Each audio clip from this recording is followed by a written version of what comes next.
অনুষ্ঠিত হয়ে গেল স্ক্রিন অ্যাক্টর্স গিল্ড অ্যাওয়ার্ডের ৩১তম আসর।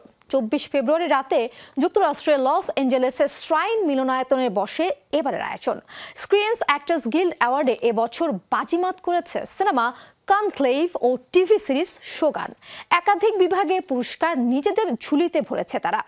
অস্কার ঘোষণার ঠিক আগ মুহূর্তে স্যাগের মঞ্চসেরা তকমা জুটল আর কোন সিনেমা ও সিরিজের ভাগ্যে। Get on with doing God's work and give another actor an award. ১৯৯৫ সাল থেকে হলিউডের অন্যতম প্রধান পুরস্কার হিসেবে স্বীকৃত স্ক্রিন অ্যাক্টর্স গিল্ড অ্যাওয়ার্ডস রবিবার আমেরিকা স্থানীয় সময় সন্ধ্যায় এর ৩১তম জমকালো আসরের পর্দা নামে। এবারের আয়োজন ছিল সিনেমা ও টেলিভিশনের সেরা প্রতিভাবানদের উদযাপনের রাত। And the winner goes to Conclave.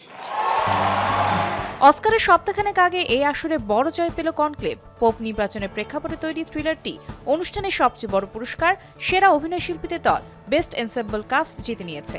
গত সপ্তাহে বাফটা অ্যাওয়ার্ডসে সেরা চলচ্চিত্র জয়ের পর আরও শক্তিশালী অবস্থানে পৌঁছে গেছে সিনেমাটি। And the actor goes to Timothée Chalamet. এবছর ৩১তম স্যাগের আসরে সেরা অভিনেতা হয়েছেন এ যুগের হার্টথ্রব টিমোথি শ্যালামে। কিংবদন্তি বব ডিলানের বায়োপিক আ কমপ্লিট আননোনের নাম ভূমিকায় অভিনয়ের জন্য পুরস্কৃত হন তিনি। এর মধ্য দিয়ে অস্কারে তার সেরা অভিনেতা হওয়ার সম্ভাবনা বেড়ে গেল। এতদিন তার ঝুঁকে ছিল দ্য ব্রুটালিস্ট অভিনেতা অড্রিয়ান ব্রডির দিকে, কেননা এবছর গোল্ডেন গ্লোব বাফটার মতো পুরস্কার পেয়েছেন তিনি। এদিকে বডি হরর চলচ্চিত্র দ্য সাবস্ট্যান্সে চমৎকার অভিনয়ের জন্য সেরা অভিনেত্রী হয়েছেন ডেমি মুর। আরিয়াল পেইনে দুর্দান্ত পারফরমেন্সের জন্য পার্শ্ব চরিত্রে সেরা অভিনেতা হয়েছেন কিয়েরান কালকিন ও বছরের সবচেয়ে আলোচিত সিনেমা এমিলিয়া পেরেজের জন্য সেরা অভিনেত্রী জো Saldana. And the actor goes to Shogun. অন্যদিকে টেলিভিশন বিভাগে স্যাগের মঞ্চেও শীর্ষ পুরস্কার পেল র্যাচেল কন্দো ও জাস্টিন মার্কসের সিরিজ শোগান। সেরা অভিনেতা হিরোইকি সানাদা, সেরা অভিনেত্রী অ্যানা সোয়াই ও সেরা স্টান্ট অ্যাসেম্বল বিভাগেও পুরস্কৃত হয়েছে সিরিজটি। এবারের আসরে আজীবন সম্মাননা দেয়া হয়েছে মার্কিন অভিনেত্রী জেন ফন্ডাকে। সঞ্চালনায় ছিলেন ক্রিস্টেন বেল।